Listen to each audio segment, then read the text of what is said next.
kemudian melihat ketidakadilan orang jahat sepertinya seolah-olah diberkati. Kan menimbulkan rasa tidak nyaman bagi kita. Kok seperti ini? Yang menang ini siapa? Namun kita harus memahami bahwa inilah medan itu, pertentangan antara baik dan jahat. Masih terus berlangsung. Tetapi ayat-ayat berikut ini akan menolong kita untuk memahami.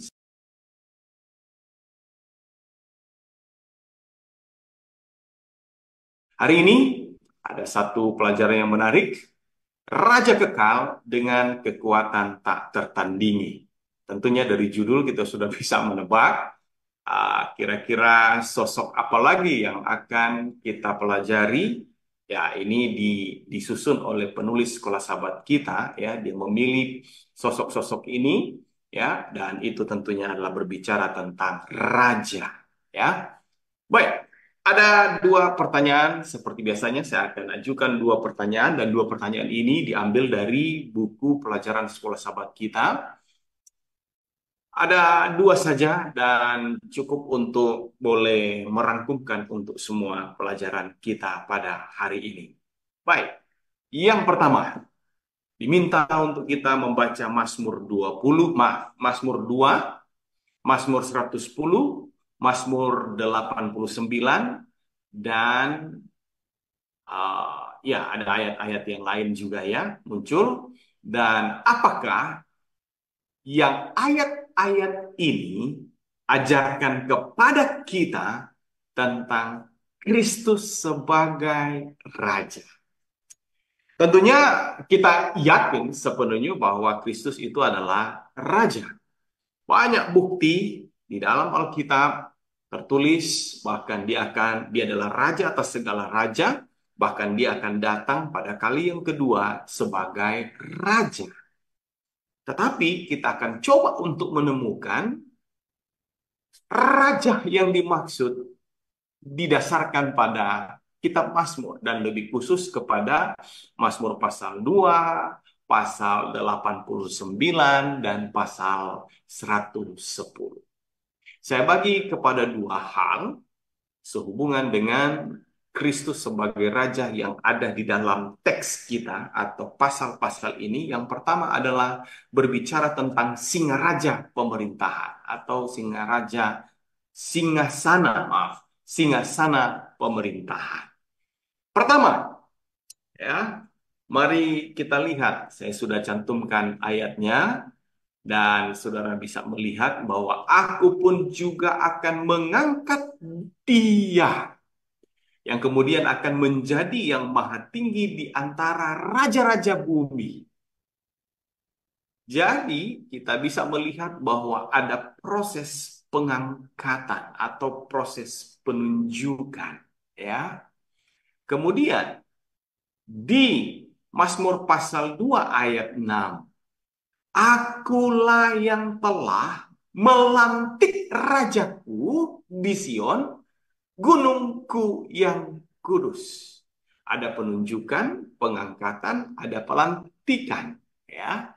Kemudian selanjutnya kita lihat di Mazmur pasal 110 ayat 1 dan kemudian di ayat 5 dia sebutkan bahwa duduklah di sebelah kananku.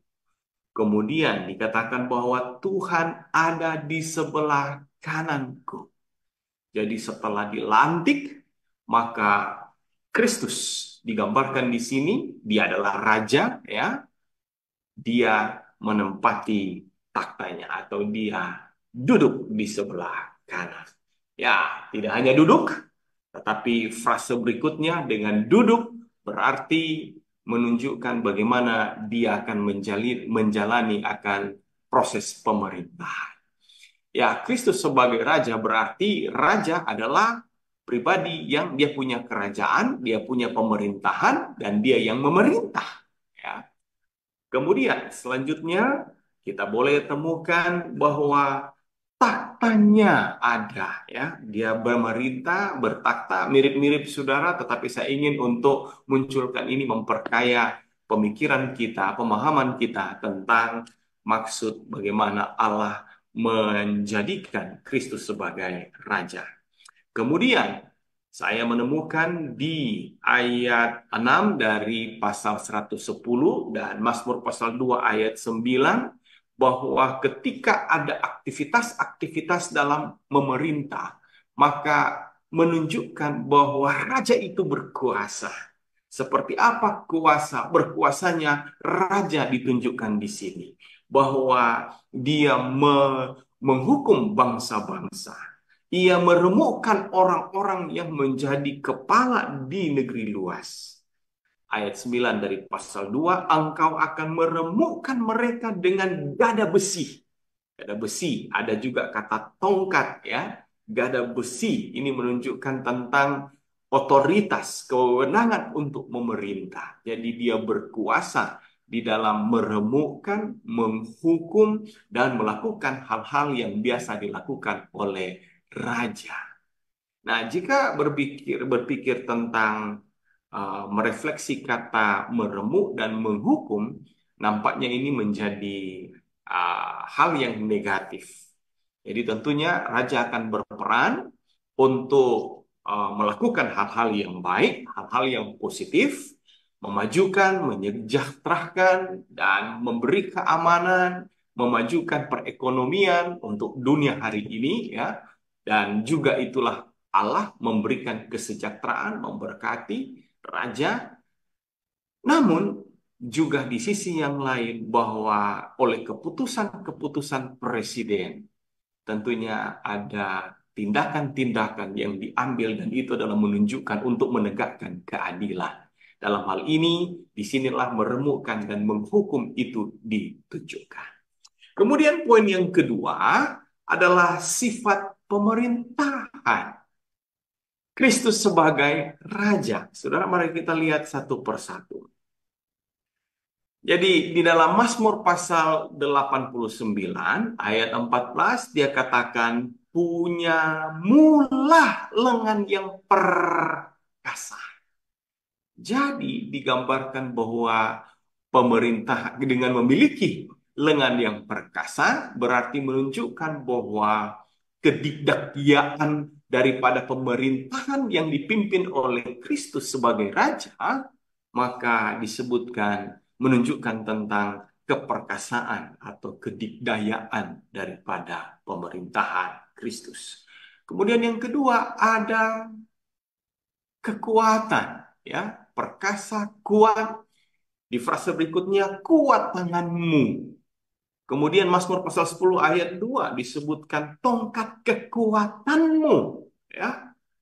Pasal-pasal ayat-ayat yang saya tunjukkan ini, saya pilih ini adalah menunjukkan keseluruhan daripada pasal yang dimaksudkan oleh penulis untuk boleh apa namanya kita bisa kaji dari pasal-pasal ini untuk menemukan profil atau tentang Kristus sebagai Raja.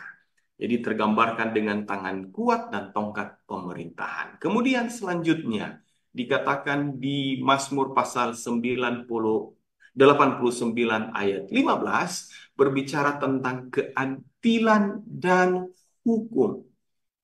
Hukum berarti lebih mengarah kepada ya adil, tapi juga menunjukkan tentang kepada benar. Jadi Allah memerintah itu Yesus Kristus sebagai Raja memerintah dengan perkasa, dengan begitu kuat dan juga adil dan benar. Kemudian di ayat yang sama, masih di ayat 15, disebutkan bahwa kasih dan kesetiaan berjalan di depanmu. Kata lain, sifat pemerintahan Kristus sebagai Raja juga menerapkan kasih dan kesetiaan. Kemudian, saya bisa mendapatkan bahwa ada ayat-ayat ini kata turun-temurun, kemudian selama-lamanya, bahkan taktanya seumur langit, menggambarkan tentang kekekalan Artinya bahwa sifat pemerintahan Kristus sebagai Raja itu sifatnya kekal. Kata lain, untuk selama-lamanya. Bahkan ketika ekspresi disebutkan ada kata tinggi, ya. Kemudian Tuhan itu Raja. Mazmur pasal 9 ini tambahan untuk Mazmur 99 ayat 1 dan 2. Tuhan itu Raja, maka bangsa-bangsa gemetar. Jadi kita bisa lihat tinggi ini bukan berarti ya menggambarkan tentang kebesaran daripada pemerintahan itu. Tidak hanya skopnya di dunia ini, tetapi di alam semesta. Ya, ia tinggi, mengatasi segala bangsa. Jadi ketika disebutkan juga gemetar, ini berarti dahsyat. Ya, kita bersyukur untuk kita warga negara Republik Indonesia, kita memiliki pemimpin yang luar biasa, era yang sementara berlangsung dan akan selesai, bahwa Bapak Presiden Joko Widodo luar biasa memberikan dampak yang luar biasa bagi kita dan semua rakyat pasti mencintai. Walaupun terlepas dari itu ada yang mungkin kurang nyaman dengan berbagai komplain, kritikan, dan juga yang lainnya. Tetapi kita bisa melihat bagaimana Indonesia di setiap dirgahayu selalu dengan semboyan Indonesia maju, Indonesia maju. Ya, nah itu bahkan perusahaan-perusahaan mobil pun takut, gentar, khawatir karena Indonesia juga adalah penyumbang nikel terbesar, ya, sekelas Tesla. Tentunya saudara-saudara di Amerika bisa mengerti kondisi ini dan cukup memberi ada segan untuk dunia kepada Indonesia. Dan ya seperti itulah bagaimana bangsa-bangsa gemetar, ya. Jadi inilah sifat-sifat dari pemerintahan Kristus sebagai Raja yang muncul dari teks kita: perkasa, kuat, adil, benar, kasih, setia, kekal, besar, dan dahsyat. Baik, Bapak Ibu Saudara, jadi untuk pertanyaan yang pertama sudah menjawab. Ayat-ayat ini mengajarkan kita tentang Kristus sebagai Raja itu seperti apa, dan itu kita telah lihat.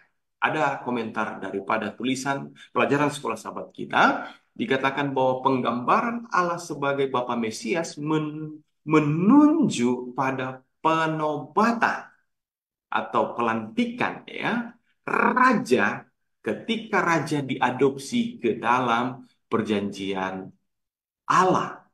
Mazmur 2 ayat 7 meramalkan kebangkitan dan peninggian Kristus sebagai fajar atau sebagai terang, cahaya, ya, perjanjian baru yang kekal dan keimamatan Kristus yang kerajaan. Mesias duduk di sebelah kanan Allah sebagai seseorang memiliki kehormatan otoritas yang belum pernah ada sebelumnya. Dan seorang penulis Advent yang boleh memberikan komentar di dalam teks kita, dia katakan begini: selain itu, interaksi antara Tuhan dan yang diurapi, atau kata lain Mesias, bahkan menunjukkan niat untuk mengidentifikasi Mesias, keturunan Daud ini, dengan Tuhan sendiri. Jadi kita sudah pelajari kemarin bahwa Daud dan keturunannya ya tidak bisa memenuhi perjanjian Allah. Namun Allah yang telah berinkarnasi dalam wujud manusia, datang dari keturunan Daud, itulah yang bisa memenuhi akan perjanjian ini. Jadi kata lain, inilah yang disebutkan bahwa Mesias duduk di sebelah kanan sebagai seorang yang memiliki kehormatan dan otoritas, itu diangkat untuk dijadikan raja memenuhi akan perjanjian ini. Jika yang duduk di sebelah kanan adalah Tuhan, maka Tuhan adalah Mesias. Karena yang terakhir juga terlihat di sebelah kanan. Jadi kita bisa melihat ya sama seperti dengan kita mempertanyakan siapa yang akan menjadi hakim kita? Hakim kita Allah. Terus siapa yang jadi pembela kita? Allah juga, ya kan? Dan itu menarik. Namun begitulah mekanisme yang terjadi dan kita bisa mengakui bahwa Yesus Kristus, walaupun dia Allah telah menjadi manusia, dia adalah Raja. Baik, kemudian kita masuk kepada pertanyaan yang kedua. Betapa senang mengetahui bahwa pada akhirnya kebaikan akan menang atas kejahatan. Keadilan akan ditegakkan dan rasa sakit serta penderitaan akan ditaklukkan selamanya. Tentunya kita semua senang ya. Nah, jika kita melihat di dalam Mazmur pasal 2 ayat 22, raja-raja dunia bersiap-siap dan para pembesar bermufakat bersama-sama melawan Tuhan dan yang diurapinya. Dan pertanyaan lanjutan inilah yang akan boleh menjadi kajian kita terhubung dengan ayat ini. Bagaimanakah seharusnya kebenaran ini memberi kita kenyamanan sekarang ketika dari sudut pandang manusia kejahatan tampaknya berhasil. Kata lain, ketika raja-raja di dunia ini, kuasa kegelapan, bermufakat untuk melawan Tuhan dan yang diurapi, Mesias, tampaknya berhasil. Namun kita ketahui ya bahwa itu kemudian mereka semua gagal ya. Mungkin tampak sekarang ini ya saudara satu era yang paling kelam dan itu disebut adalah zaman kegelapan. Tetapi itu sudah dinubuatkan dan kita meyakini bahwa walaupun terlihat kebenaran itu hampir tenggelam dan disembunyikan, ditutupi, tetapi Tuhan yang Maha Perkasa tetap mengangkat kembali akan kebenaran-kebenaran itu. Dan lahirlah reformasi dan tentunya gereja yang akhir untuk menunjukkan akan identitas Allah itu dan hukum-hukum Allah ya. Nah, terlihat hari ini contoh kasus tentang hari Sabat. Mayoritas dunia tampaknya beribadah hari yang berbeda.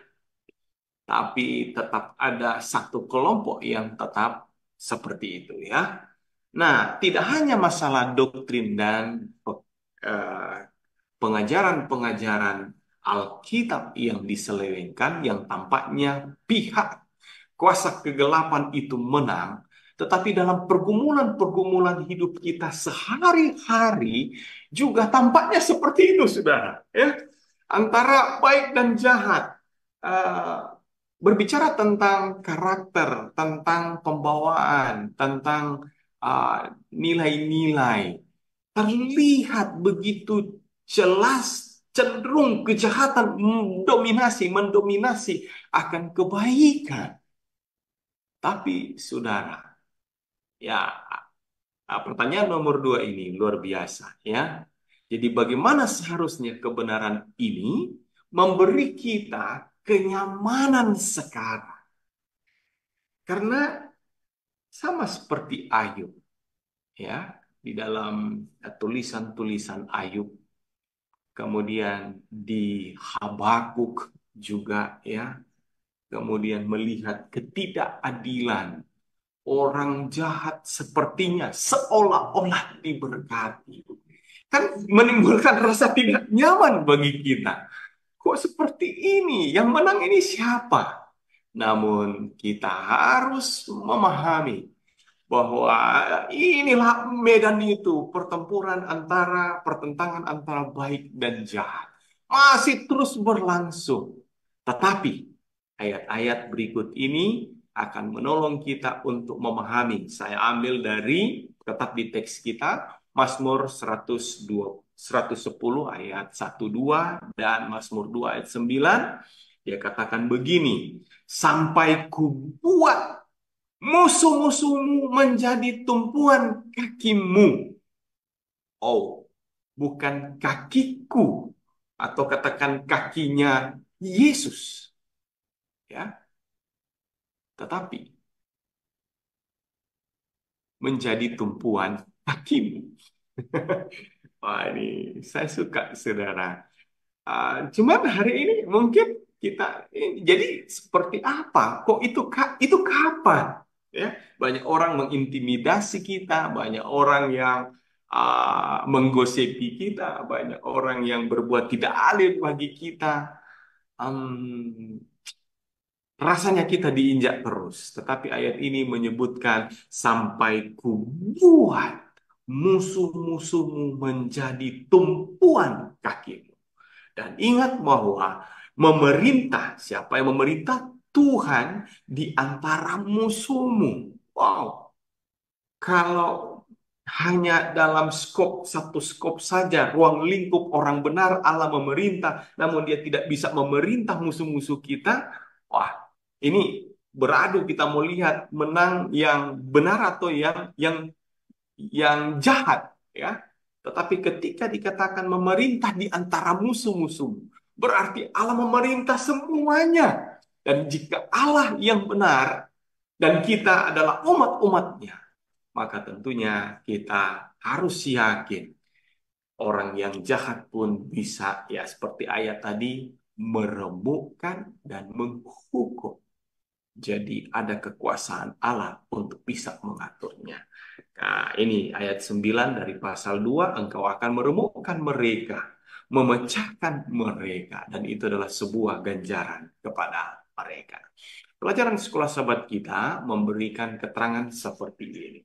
Pada akhirnya, Kristus akan memiliki kemenangan mutlak atas musuh-musuhnya. Menjadikan musuh sebagai tumpuan kaki adalah gambaran yang mencerminkan kebiasaan raja-raja timur dekat kuno untuk meletakkan kaki mereka di leher musuh yang kalah untuk menunjukkan dominasi total atas mereka. Namun tongkat Kristus di sini bukanlah alat untuk meneror, ya. Salah satu penggambaran grafis dari kemenangan akhir Kristus ditemukan dalam adegan pra-advent dalam Daniel pasal 7 yang menunjukkan setelah penghakiman diberikan kepada orang-orang kudus yang maha tinggi, kerajaannya didirikan dan pemerintahan mereka adalah pemerintahan yang kekal karena salib. Maka janji kerajaan itu dijamin. Puji Tuhan, di setiap refleksi dari kemarin, ya, selalu merujuk ke salib, selalu merujuk ke salib. Karena di salib itulah tidak hanya sekedar untuk pertunjukan kasih Allah, tetapi justru di salib itu menunjukkan kekekalan daripada setan. Bahkan dengan kebangkitan Yesus, maka Yesus menaklukkan maut. Baik, Bapak Ibu Saudara yang terkasih dalam Tuhan, saya ingin membawa kita di dalam Mazmur pasal 2.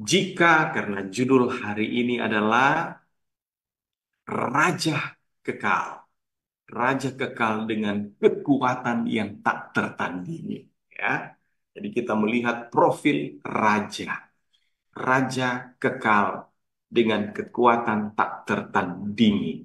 Ada 3 kata sifat yang mungkin bisa kita lihat di sini. Dia adalah raja yang kekal untuk selama-lamanya dengan kekuatan, keperkasaan, dan tak tertandingi. Ini maksudnya adalah ya, tidak ada satupun yang bisa menandingi. Dia adalah unggul, ya. Dia adalah superior dan keunggulan, keutamaan daripada Kristus. Baik, di ayat 2 dan ayat 6 menyebutkan tentang Tuhan dan yang diurapi, dan kemudian melantik rajaku di Sion, menunjukkan bahwa Yesus adalah Mesias yang dilantik menjadi raja. Hanya di dalam pasal ini sajalah kita coba melihat apa yang menjadi refleksi kita. Jika saya membaca keseluruhan hanya 12 ayat saja dari pasal ini, maka saya akan menemukan 3 hal yang boleh menjadi refleksi kita hari ini. Yang pertama, saudara, oke, disebut bertindaklah bijaksana. Walaupun kalimat ini ditujukan kepada raja-raja di dunia yang tadi disebutkan akan mau menantang Tuhan dan yang diurapi, raja yang dilantik dinobatkan. Walaupun ini disebutkan kepada mereka, ya, tetapi kata lain ini juga boleh menjadi sebuah perenungan, refleksi bagi kita. Alkitab mengajak kita bertindaklah bijaksana. Saya pikir terhubung dengan pelajaran kita yang waktu kemarin ya, bagaimana kebijaksanaan itu dibutuhkan di dalam kita menjalani hidup benar. Nah, jadi saudara, jika hai raja-raja bertindaklah bijaksana. Kata lain, Tuhan mau mengajak kita untuk dengan mengakui Dia Raja. Kira-kira apa yang harus kita uh, respon, kita tanggapi dengan Dia adalah dengan kenyataan bahwa Dia adalah Raja. Marilah kita hidup bijaksana. Kemudian selanjutnya, saya lupa untuk tambahkan ya, terimalah pengajaran. Ya, jadi bertindaklah bijaksana, kemudian terimalah pengajaran. Dan kemudian selanjutnya dikatakan beribadahlah kepada Tuhan dengan takut. Dan inilah yang menjadi ajakan sebelum Yesus datang pada kali yang kedua sebagai Raja. Dia adalah Allah pencipta. Takutlah, muliakan, sembahlah Allah. Beribadah kepada Allah. Hidup ini bukan menyembah, itu beribadah bukan satu aktivitas saja, sebuah aktivitas untuk datang ke gereja jam 9 pulang jam 12, tetapi hidup kita haruslah menjadi sebuah penyembahan yang hidup berkenan kepada Tuhan. Total 24 jam bahkan seluruh hidup kita. Dan yang terakhir di ayat 12, saudara bisa lihat, berbahagialah semua orang yang berlindung kepadanya. Jika kita menjadikan Tuhan sebagai Raja, maka ada benefit. Tapi jangan jadikan Tuhan sebagai Raja karena mau mengejar benefit. Ya, ini kebalik. Tetapi karena kita mengakui Dia adalah Tuhan Raja kita, maka bertindaklah bijaksana, terimalah setiap nasihat dan pengajaran Tuhan, kemudian biarlah hidup kita dibaktikan untuk menjadi penyembahan yang hidup berkenan bagi Tuhan, dan bagian terakhir kita akan boleh menikmati berkat-berkat Tuhan. Ada 2 ayat yang boleh saya tambahkan pada pagi hari ini. Matius pasal 6 ayat 33, tetapi carilah dahulu kerajaan Allah.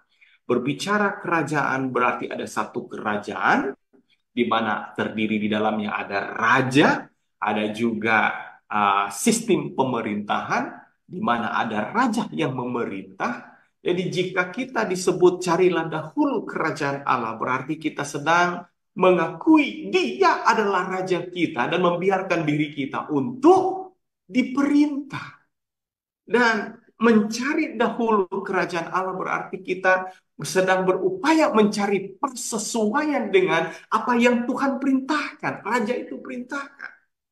Jika ini terjadi, maka semuanya itu akan ditambahkan kepadamu. Kemudian ayat terakhir dalam Amsal pasal 3 ayat 6, 5-6, dia katakan, percayalah kepada Tuhan dengan segenap hatimu, jangan bersandar pada pengertianmu sendiri, seperti tadi, jadilah bijak dan kemudian terimalah pengajaran, bukan cara berpikir kita, tetapi apa yang Tuhan inginkan, dan kemudian Akuilah dia dalam segala laku. Jika kita tahu A, buatlah A. Tapi kalau kita kita tahu A, diperintahkan A dan kita buat B, apakah kita mengakui dia? Saya yakin tidak.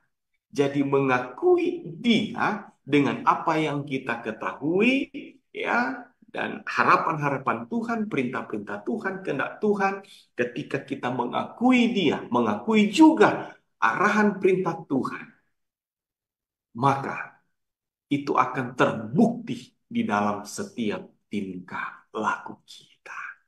Dan benefitnya apa? Ya, tapi sekali lagi bukan mengejar benefitnya, tetapi ini secara otomatis ia akan meluruskan jalan. Semuanya itu akan ditambahkan pada. Itulah bahagianya jika kita mengakui dia adalah Raja yang memerintah atas kehidupan kita.